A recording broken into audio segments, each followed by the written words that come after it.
عربية جديدة في السوق المصري وهي الدبال الاس 07. العربية دي نازلة بضمان جي بي اوتو اللي هو غبور، وديبال نازلة بعربيتين الاس 05 والاس 07. اللي انا فيها دلوقتي دي الاس 07.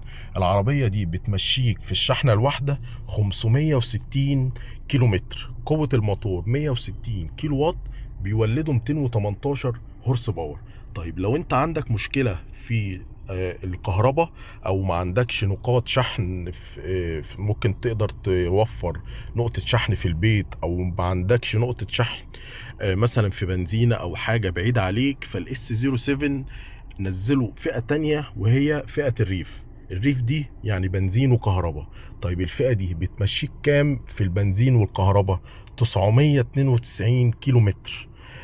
العربية بتنزل بموتور 4 سلندر 1500 تربو، بيولدوا 160 او 200 وشوية هورس باور. يعني العربية بينزل فيها كل حاجة انت ممكن تتخيلها: فتحة سقف بانوراما، 14 سماعة، كاميرات 540، فيها حاجات حلوة قوي، وفيها شاحن لاسلكي وسقف بانوراما وكراسي جلد. الكراسي برضو بتاعتها حلوة قوي، وهي عربية اس يو في حلوة قوي. فلو انت عايز عربية ريف او كهرباء من براند جديد وما عندكش مشكلة ان انت تجرب براند جديد، فانزل بص على الديبال الاس 07. عربية حلوة قوي.